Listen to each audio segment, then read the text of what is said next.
be brutally honest. Mike and Steve were just the guys that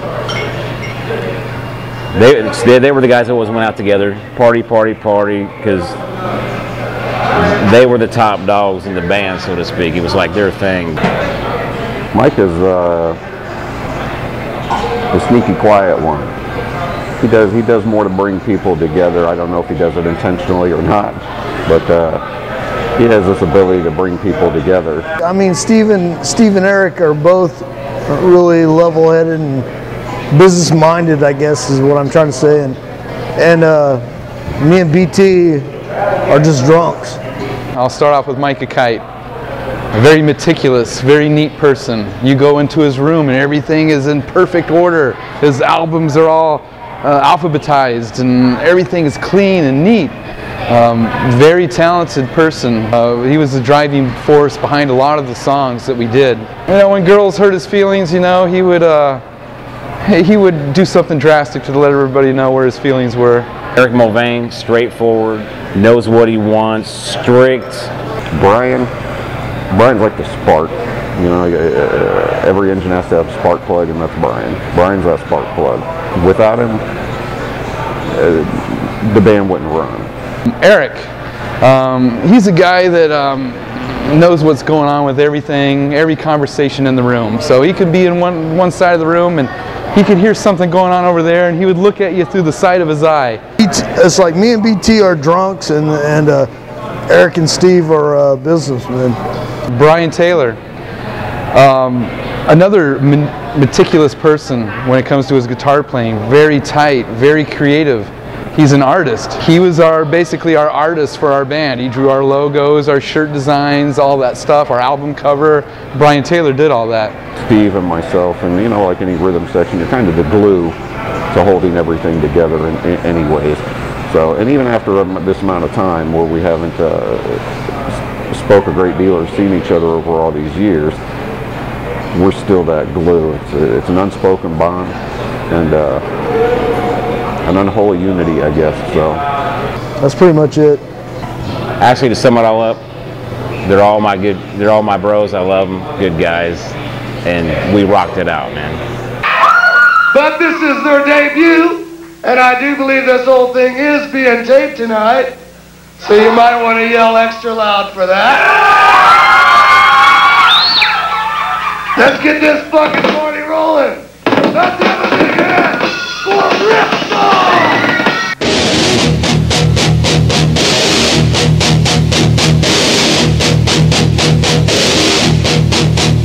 In 1986, four brothers of metal from high school procreated a voracious set to embark on a musical journey that little did they know would ultimately change their lives forever.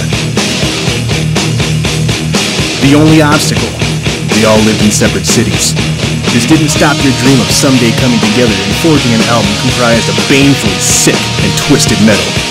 Starting as a pen pal band, they wrote and recorded songs through the shrewd means of an old cassette tape recorder while communicating via snail mail, thus preparing the group to finally come together as a full live act. Through determination, blood, sweat, and tears, with nothing more than their instruments and the clothes on their backs, the summer of 1987, Ripsaw became one. This is their story.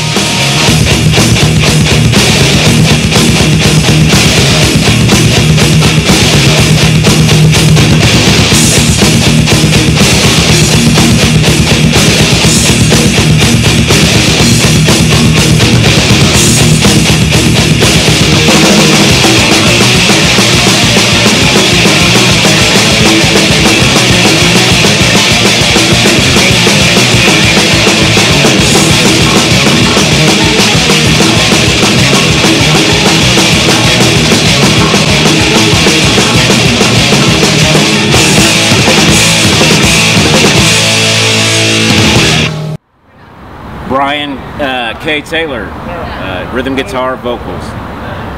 Eric Knuckles Mulvane, bass, backup. Micah Doomsday Kite. Is that right? Yeah. Well, yeah, I should throw that. I was the Mantis. And I'm Steve Death Dorsum, double bass in your face. I'm the drummer for Ripsaw.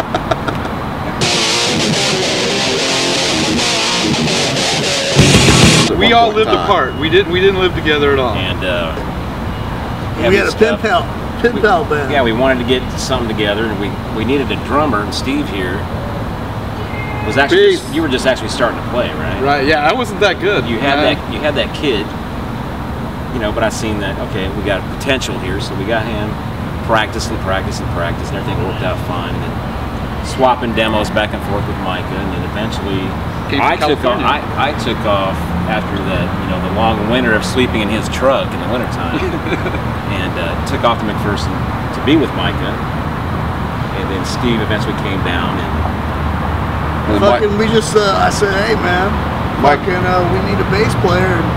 And this cat fucking jumped up from Arizona. California.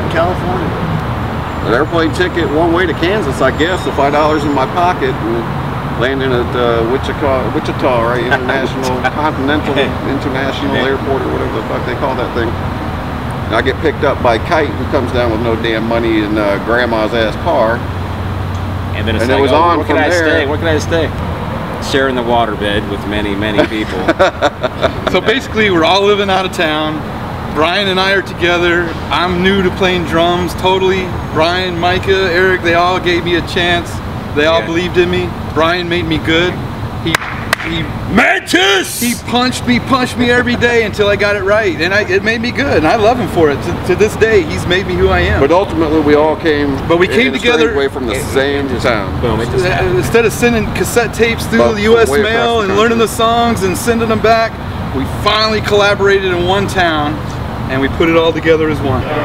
It was an idea that me and Steve had, and I met Steve in high school, and he started playing drums, and he had the potential that I seen in him, and I had been playing in bands before and needed something more to move on to. We had some type of communication, be it phone, letter, whatever it was, and he told me about this band he was putting together, or had put together to some degree, and needed a bass player.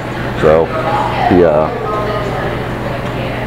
asked me if I want to come out to Kansas and do this, and of course I was a senior in high school, so you know, I had no plans.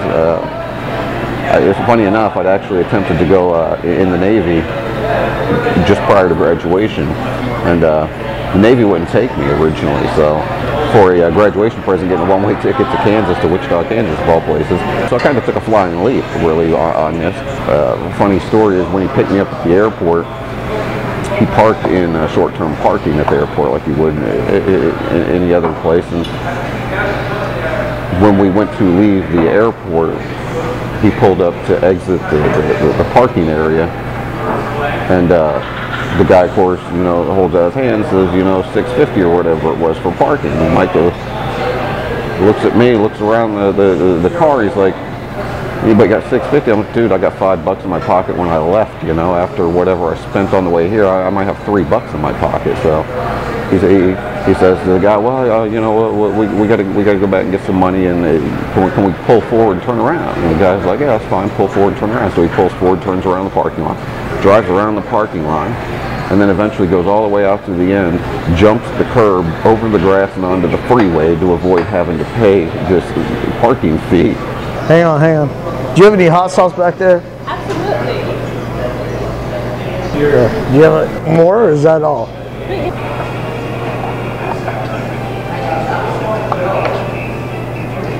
It was really haphazardly. We just kind of just did it, man. Pretty much.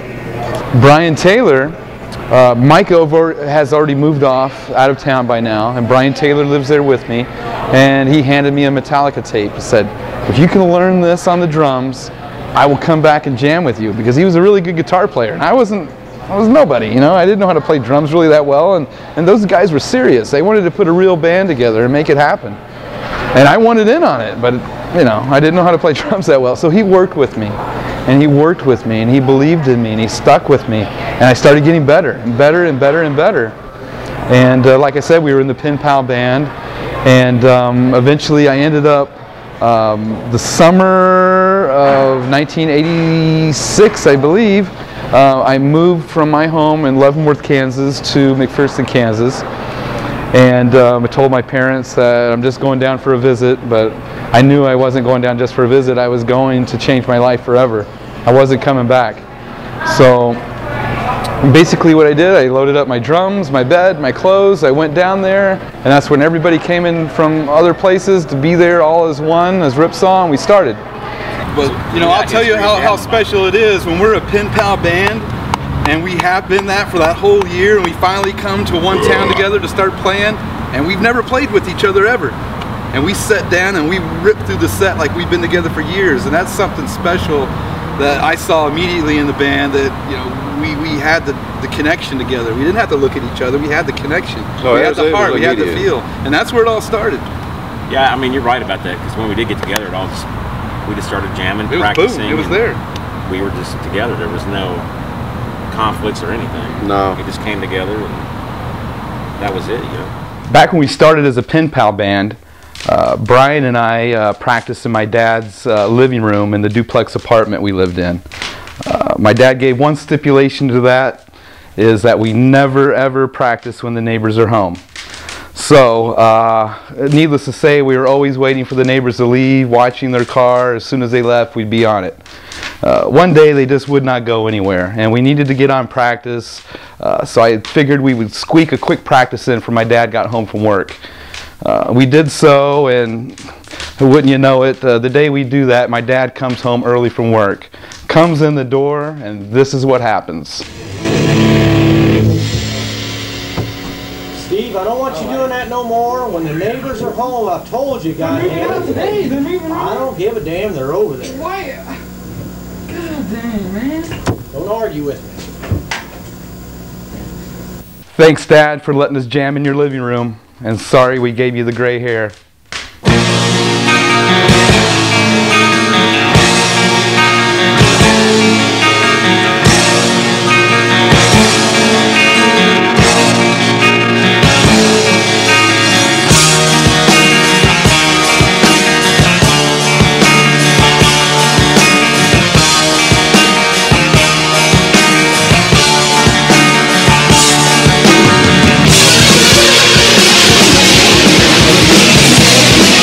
I'd say most memorable for me would be, with all the hard work, our actual first gig at Big Dog Studios in Wichita, Kansas. Yeah, that was big. I mean, And I agree with our that. first gig out together. That would have been my highlight of the band too, is when we played that big show down in Wichita. As far as the partying stories, but the biggest moment is our first gig, actually, Yeah. for me. Or you know, a memorable moment that Steve brought up last night was when we had to go practice for a tryout at Mark Shelton's house. Oh, right. Well, give a little backstory on Mark Shelton. Shelton, yeah. From Manila Road. Manila Road's still doing strong these days, man. Yeah, shout out to Mark. Because I totally forgot about Yeah, that. so basically Mark Shelton in a band called Manila Road, you know, lived back in that area with us, and he took a liking to us and kind of took us under his wing, and we had to go down to his, and at that time they were a pretty big band, so we were European. you know, we were like, oh boy, you know, we're getting helped out, but he's inviting us down to his practice room to watch us play so he can critique us and get us ready for the studio, and that was pretty exciting. It was a little nerve-wracking, but pretty exciting. It was nerve-wracking. Yeah. You always feel, you know, you're not familiar with equipment, so we have to play on their equipment. Right. And you plug it into the amp, like, oh, this, you know. And the drums are all jacked up in different areas, and I'm trying, oh shit, Brian, this is all messed up.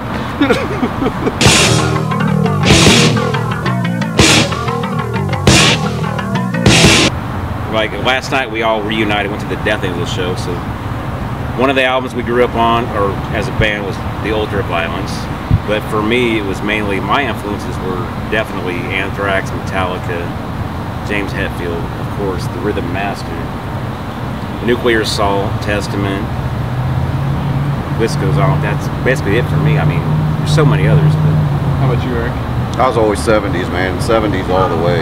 Zeppelin, Rush, that was always my shit. But coming out from California, as far as my familiarity with the scene, it was all about Kill 'Em All and Testament, and you know, anything out of California I'd heard, but you know, anything going east of that, I was clueless at the time. So as far as all the New York-based bands, East Coast-based bands, I didn't have a clue who half of them were until I got with these guys, and then started getting turned on to shit that was out in my neck of the woods I never even heard of. So Fucking, definitely fucking Death Angel, Metallica, Dark Angel, like a motherfucker, Possessed. Possessed, yeah, fuck Fucking yeah. love Possessed, man. Love fucking Possessed. That was it, pretty much. Well, in addition to all these bands that they just mentioned that I loved, we also had some downtime that we listened to some other stuff too, and I want to remind you guys, the Tesla Mechanical Renaissance album we listened to a lot when we were drinking beer. You remember that? Yeah. The old Whitesnake albums we used to listen to. You remember that? Guns N' Roses, Appetite for Destruction. In fact, I have to tell you, we were probably the first people in Kansas to know about Guns N' Roses' Appetite for Destruction because of Micah. Because Micah is a guru of music. He knew about anything and everything to do with music, and he knew it was coming out. I think you got the first copy that even came out to Kansas. And it was way before the. Way before the hype. It was a year before they were actually big. Yeah. We had the tape wore out by the time they got big. Yeah. We were burned out. Yep. I guess it was Bitch. Yeah, it was the more simple and catchy and straightforward and the shortest songs. Oh, Bitch, easily, because it was the catchiest. It was definitely Bitch, and I fucking hated it because it talked about chicks and Thrash didn't talk about chicks. Bitch! It was our heavy metal love song.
Loved you anyway.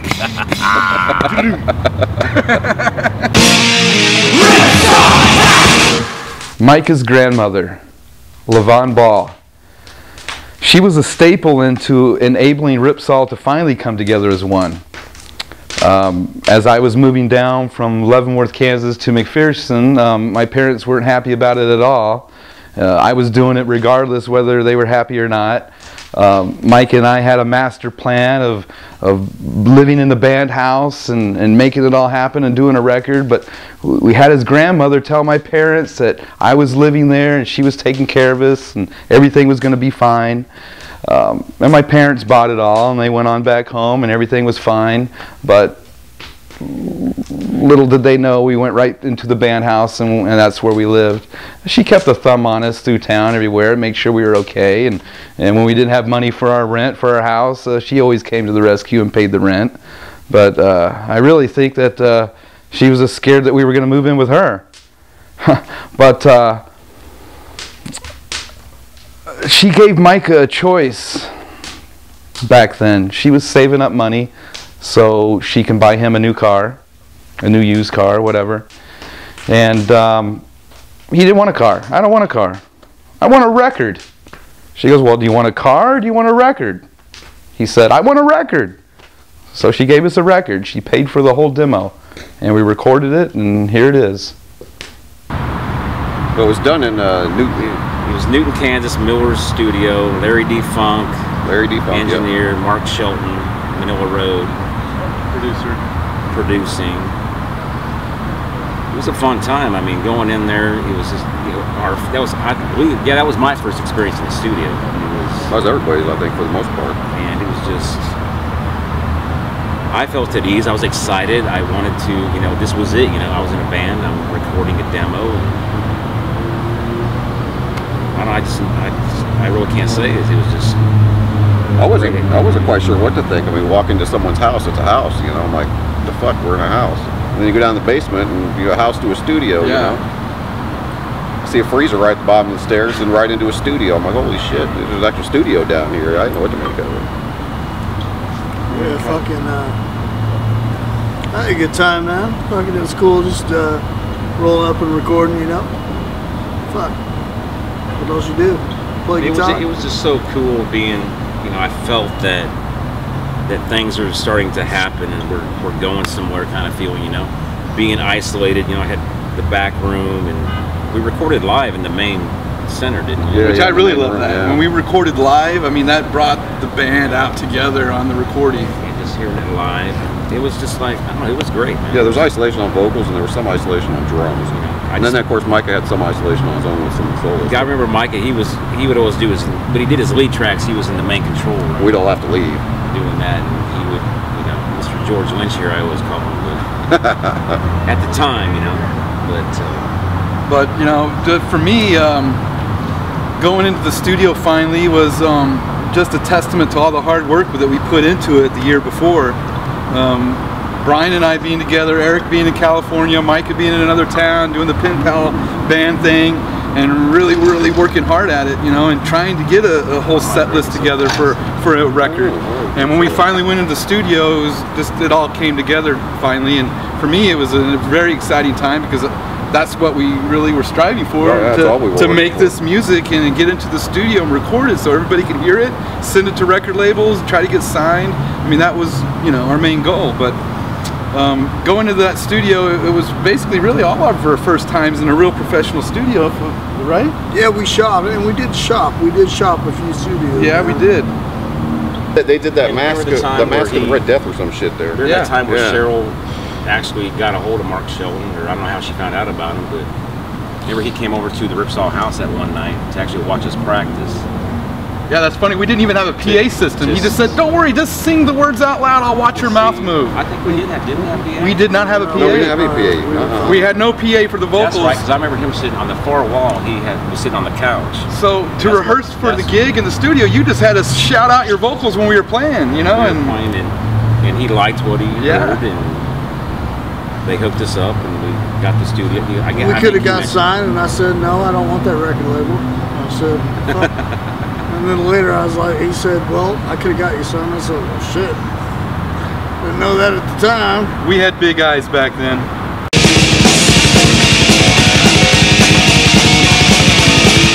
2 words, tripping on shrooms. And they'll know what I'm saying. That was the funniest moment for me. That's almost impossible to describe. So. Brian would play his guitar relentlessly to the point where it was annoying. And one night we were all trying to sleep. We had a band house, and finally we're like, you know what, fuck it. And we had limited outlets, and the outlet to his guitar was in our room, and we just we just unplugged it, and so there would be silence in the house. And he's like, plug it back in. I remember an incident where the city police showed up. I think it was the city police showed up, and we were pretty hammered, and wanted us to turn the music down. And I remember Steve, being the youngest of us, was super hammered. And as the police parked on the street and started to come up over the sidewalk and into the yard, Steve goes out on the porch and he looks like an absolute madman. It's just wild. And he starts screaming at the city police about how this is fucking private property. You can't be on private property. You imagine a 17, 18-year-old running out there trying to tell the city police what they can and can't do. We had our band, of course, our 4 members, but we also had a guy named Brian Goodnight. He was our security guard. He was a big guy. He was in college. He really helped us out a lot, let us stay at his place. He really looked after us, making sure nobody got out of line with us. But we always liked to mess with him, and he lived in our Ripsaw house with us. So it was one house, we had 5 guys living in it. So he would be out one night with his girlfriend, and Micah and I would decide to play a little joke on him. So we put a vacuum cleaner and we set it up and we laid it in his bed and put it all out and put the covers over it. It looked like somebody was laying in his bed. It was one of those long vacuum cleaners. And he come home drunk one night and he came in to get in bed and he got so pissed off that somebody put that in there. He started throwing vacuum cleaners against the wall and throwing things and cussing. And the funniest story from the studio I have to say was, well, when you told me that we found out we had all this hamburger from the freezer. Damn, that was my story. That Eric. It's the same story. It's all good. And I think it's all the same story for all of us. That I mean. We were hungry. That was hilarious. Yeah, we were starving. This cat had a lot of beef. In his fucking freezer. Yeah. It was down in the studio, like kind of in a back room. You know, one part of the studio, it was kind of like down the hall, and we were hungry, dude. And Eric just decided to put it in his jacket. Yeah, and we didn't find out about it till we're driving home, and we got our leather jackets on, and Eric pulls out a big old frozen thing of hamburger. Hey boys, we got dinner for tomorrow.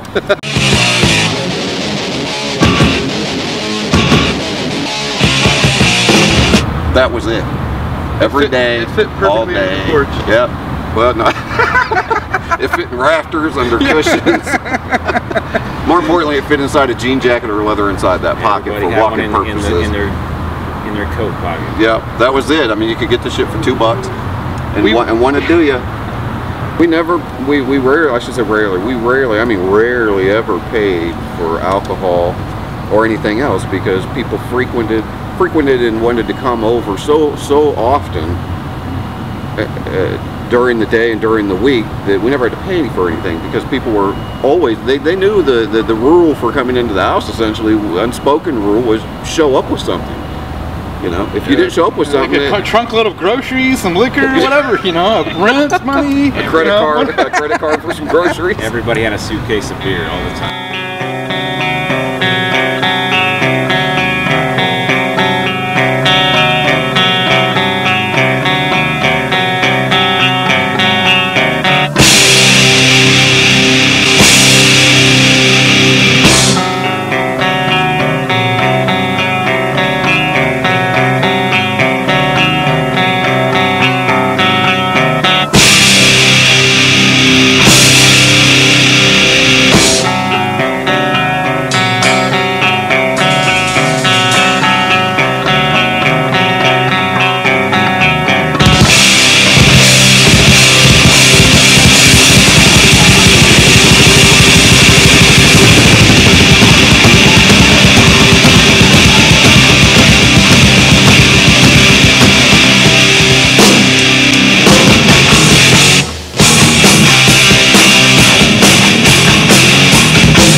2, 3, 4. One party we had that I remember distinctly, and I'm sure you guys will agree. I think we had a show at the community center downtown. Yeah. And after we went back to our band house that night, I mean, the whole fucking town was there, dude.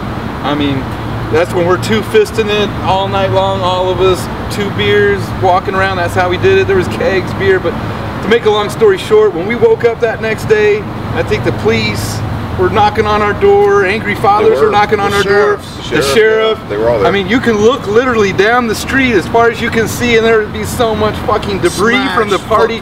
Bottles, cans, fucking trash, people laying in other people's yards. I mean, dude, this was like a party that should have made a movie about, you know what I mean? It was fucking unbelievable. And back then, I wish we had fucking digital cameras, you know, to take pictures of all this shit, but I don't even think we owned a camera. Oh yeah, shit was right out of Hollywood, dude. Yeah, back then. Yeah, absolutely. But that was a fucking crazy party, man. I remember that one. We used to have this party trick where we'd take a fucking, say, an empty bottle of vodka, and we'd fill it up with water, and nobody knew except for us that it was water, and we'd walk around the parties just slamming this shit.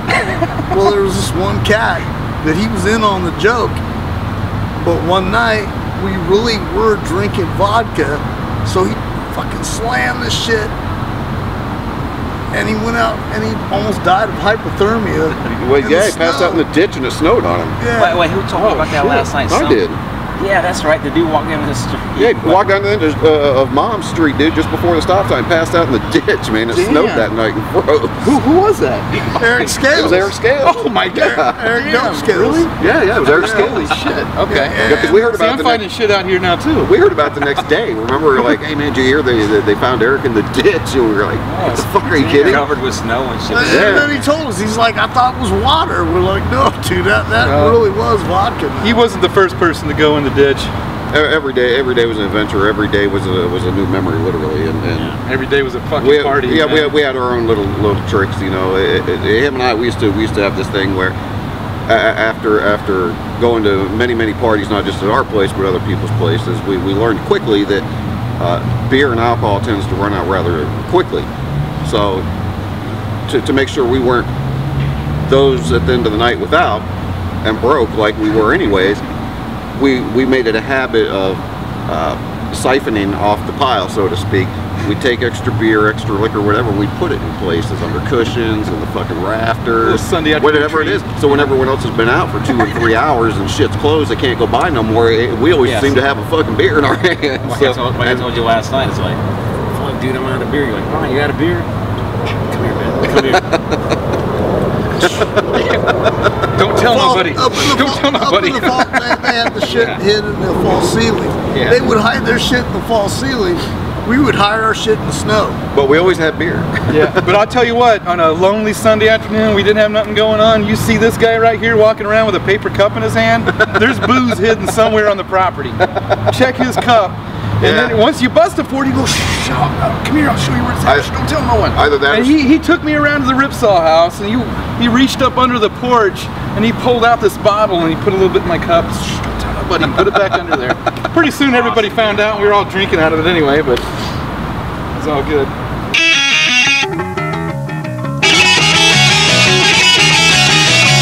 The fans and some of the band supporters, you know, like I said before, walking up Main Street. Can I get $1?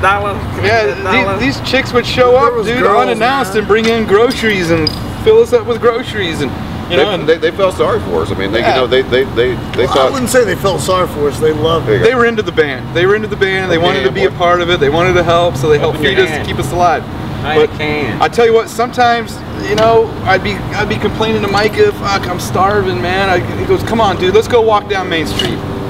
So we walked down Main Street, and sure enough, 2 minutes into it, girls would pick us up, take us out to eat, take us to the liquor store. We go back to the Ripsaw house. And we relied on chicks to take us to Taco Tico, literally to get some taco burgers. Every day, dude. Every day. All we needed was a can of SpaghettiOs and a cat. A six-pack. But I'll tell you another thing. How'd y'all keep Tell them about the cat. You said the cat. You know, once upon a time, ramen noodles was 10 for 10. Once upon a time, that was back there. Maybe here. He doesn't eat ramen no more. But in a good economy, it was 10 for 10. All the sodium your body needs one day. Oh yeah. But you guys forget, how did you take care of all your long, beautiful hair back then? Well, we went to parties. And when we used the restroom, we went to the shower and got all the shampoo and conditioner, stuffed our leather jackets, toilet paper, soap, toothpaste. We come back to the Ripsaw house, unload everything. Steve, the hair shit reminds me of when I was going into your house every day and you went to school. I love to be at your place because your mom worked at a hair salon. Right. You always had Nexus. I always had the top of the line shit for the hair, man. And I got a funny one we can tell though, where you guys all fucking dogged me out one night. I was gonna date that Danica chick, that real fine preppy chick from school. They didn't like the long hairs, but this girl finally let loose and wanted to go out with me. So no, blonde. So you know, being the guy I am, I'm recording all these heavy metal love songs on a cassette tape and making a compilation for my date that night to make it all nice. And so these guys knew I was doing all that. And you know, and hey, you listen to it too, bitch. Hey, but listen, here's the funny part. So I made this compilation tape, and these guys all knew it. They harassed me, whatever. So I laid the tape down, went about my business to get ready for the night.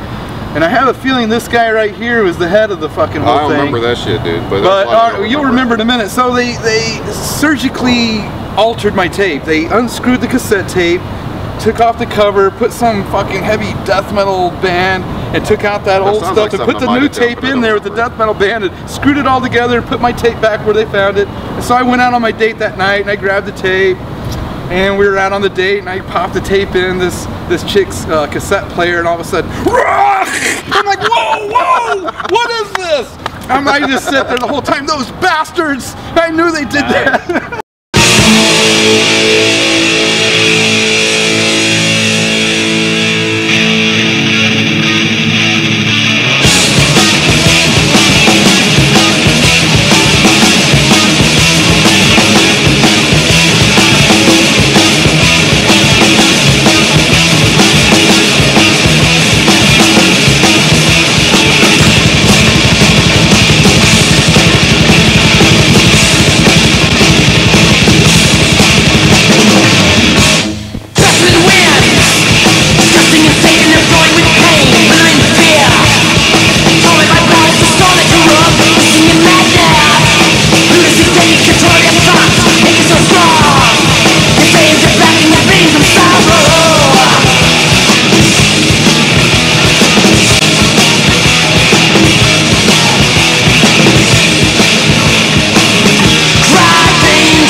getting married. And with that came responsibility. So the responsibility came after the marriage, and shit, what are we going to do? I can't take a new bride and just move out to Arizona with no job, no income, no anything.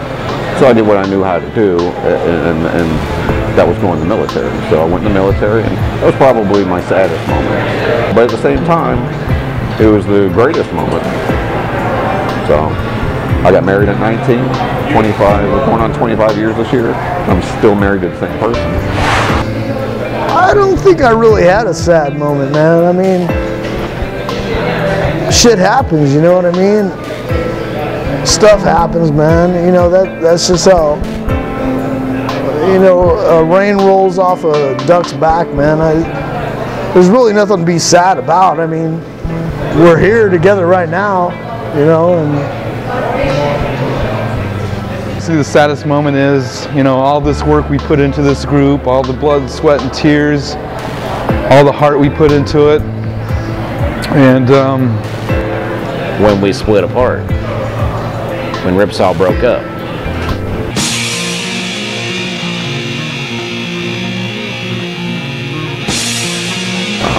We all had our own personal demons. Micah had his, Brian had his, I had mine, and Steve had his. So I think that and our age had a lot to do with everything. Alcohol, too much time together. That's pretty much it. Just alcohol really. It's just pretty much alcohol and too much time together. You know, we probably need some time apart. If we would have had a little bit of time apart, then you know, things might have changed. But really, it was just alcohol. I don't know what happened. I honestly don't know what happened, but I just know that one night we were all drinking, and I don't know, some things may have been said or whatnot. I really can't recollect what exactly happened, but because it was at a time where I had a little bit too much to drink, and was at a party and claiming that once again, Steve and Micah, I was like, you guys don't do that much, this is my band, you know, because I was thinking that I started the whole thing anyway. They got mad about that. Micah made some comments, and they had left. Of course, the next day, regrets, and I thought that, you know, I wanted to keep it together because I wanted to keep things rolling, you know, I wanted to go to the top. But I guess I had made a mistake that they didn't want to, you know, try to rebuild. So that was the saddest point for me because it all split up. And the saddest moment for me too was going to the high school where they played a talent show at the local high school there, but I wasn't involved. I wasn't there. But respectively, I went down and watched them play. I sat up in the bleachers and watched them play while I sat up in the top. Watched them play with no vocalist. That was probably the saddest time for me.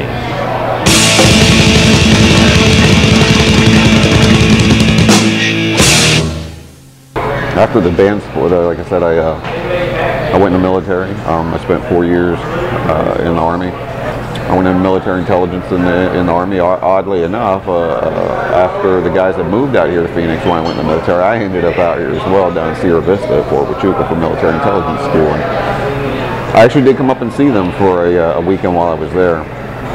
In the end, I ended up changing my job in the military and going to be a combat medic. So,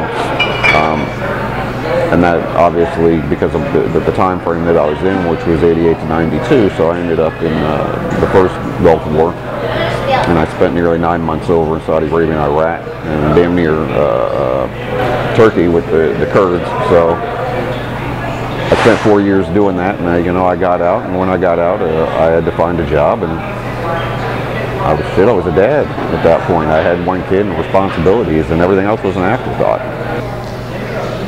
Well, I'm in Phoenix right now, and I'm a bluesman, man. I like to play blues guitar, and you can play blues on pretty much any street corner or any porch in America. And that's just what I want to do, man. I just want to play my guitar and be free to play my guitar wherever I am without restrictions, and not really worry about stuff and shows and all that shit and tours and all. I don't care, man. I just want to play when I want to play, and if I don't want to play, I don't want to play. I had to start a new life. I just couldn't handle the pain anymore of everything that I put into music and what I got out of it. And it was a growing period for me. And I loved music. I loved playing it. I just couldn't take it anymore. I needed a break.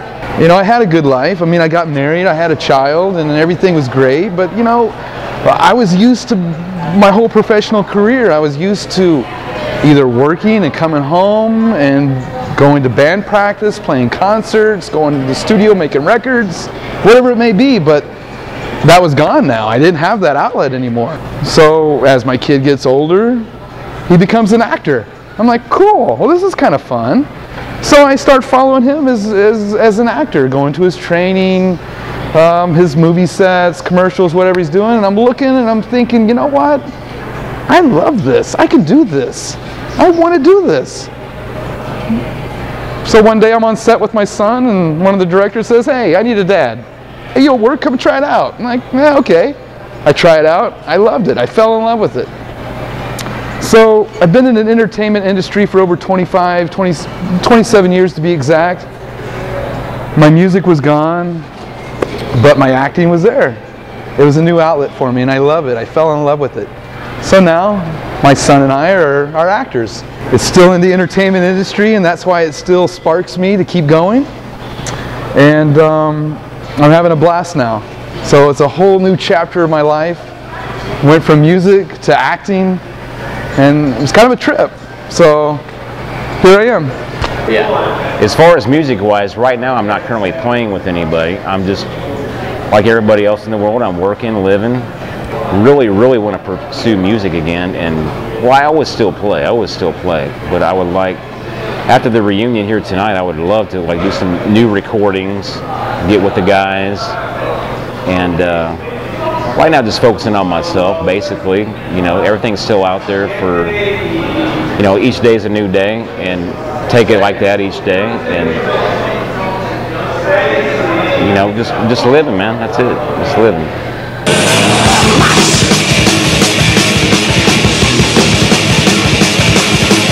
I don't want to do this every 25 years. I'd like to do this every year. But more importantly, I'd like to spend more time doing it, and even more importantly, I'd like to reintroduce the instruments and the music back into the fold and the ideas, and make this a yearly get-together where we can actually record new material or even old material.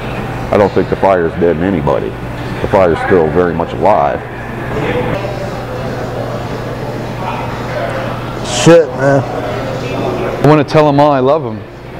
I want to tell them all thank you for giving me a chance when I was the baby of the band back then at 17, and they believed in me. And I wasn't that good, you know, but they worked with me. They made me good. They made me who I am today. Honest to God. I mean, the struggles and you know, some of the hard times I went through back then of trying to learn the parts and keep up with these guys, you know, it was tough, you know. But I want to tell them all that I love them, and I want to thank them all for their support and believing in me. Well, all I can say to my brothers is straight up, I love each and every one of you, and you know, we had great times, and there's many more times to come, and I just look forward to see what's going on in the future, man. This has really put a spark in me, and I can't wait to do it all again, man, you know. What's the deal with the plate of tacos? I love tacos. I fucking love tacos, man. Me and tacos, if you could get married to tacos, I mean, if you look at it, it's kind of like a vagina. You know what I'm saying? But it's, and it's got stuff inside of it. And some tacos are better than others. It depends on where you go. Like, some tacos are better than the other ones, you know. It just depends on where you eat your taco at. I guess it's I can't even think of the word, but it's not a metaphorical, but it's a, do you want a good taco or you want a bad taco?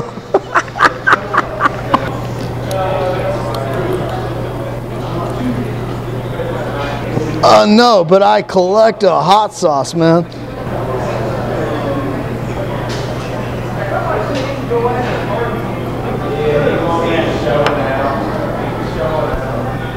Here we go. Ready? Ready.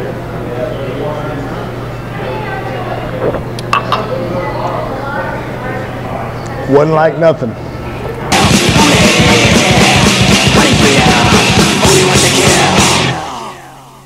It did bring us all together to start talking again.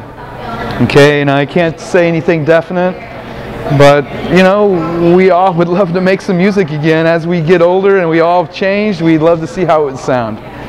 Now granted, we all live apart somewhat, okay, so it may turn into be a pen pal band again. I mean, we may come and record a couple of songs. I don't know, but there is a possibility that we could come back and record a few new things, new songs for the future.